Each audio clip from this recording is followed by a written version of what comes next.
Bonjour chers internautes. Alors, n'est pas coutume, vidéo sur les BTC, parce que il y a un mouvement énorme qui a lieu ce week-end. J'avais déjà pu voir que le week-end dernier c'était déjà le cas. Évidemment, c'est pendant le moment où toutes les banques sont fermées partout dans le monde. Il n'y a pas un fuseau horaire où elles sont ouvertes. Et ce que personne n'a mentionné la semaine dernière suite aux dernières manipulations, c'était le dépeg énorme de l'USDT. Alors maintenant ça traumatise plus personne. Il y a 2 ans en arrière c'était la fête quoi, si c'est des fois ça voilà, mais maintenant ça traumatise plus personne d'avoir l'USDT qui tape à 0,8 $. Ma foi. Et en fait, comme Tether a diversifié ses fonds, a acheté énormément de BTC,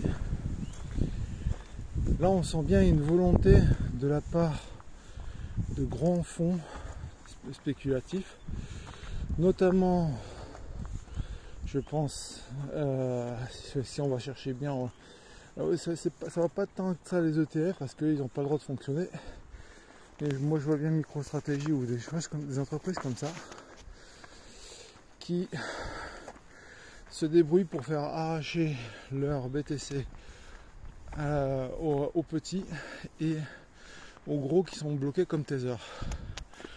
Donc grosse vente, on short un maximum et on fait paniquer les petites mains. Comme il n'y a pas de volume, ça plonge très vite. Tether n'a pas possibilité d'ouvrir la ligne de crédit parce que les banques sont fermées et donc du coup il est obligé de vendre lui aussi ses BTC. Qu'est-ce qui va se passer? Ça va tout être ravalé avant l'ouverture des banques asiatiques à 3 h du matin et ils auront fait une énorme plus-value. D'où la notion que disait Saylor d'arriver à acquérir des BTC sans pour autant dépenser des sous. Je pense que, à confirmer, on verra bien à l'avenir, mais de toute façon il n'y a que des très gros poissons qui peuvent faire un mouvement aussi rapide que ça.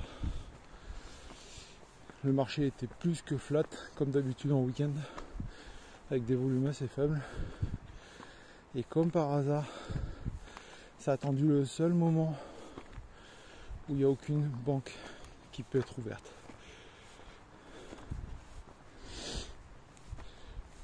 Donc évidemment, si on est suffisamment réactif, ça va. Si on ne l'est pas, parce qu'on est en famille, on fait ceci, on fait cela, on va prendre l'air comme moi.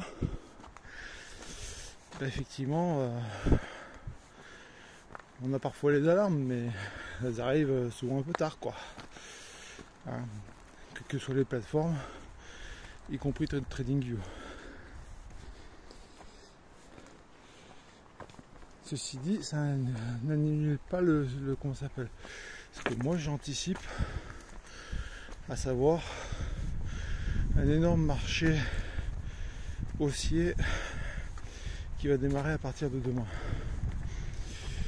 Quand le weekly le RSI du weekly tape les 40 ou 45, je sais plus ce qu'il y a dans mon modèle, systématiquement on a un joli rebond comme il faut, et ce cycle est un peu particulier dans la mesure où on a systématiquement des overshoots par rapport au cycle d'avant. On a des overshoots et on avait déjà pu voir une modification un peu du marché lors des précédents bears. On est parti sur des bears, des bulles qui seront de moins en moins bulles, en tout cas moins linéaires, avec des overshoots, des retracements, des overshoots, des retracements.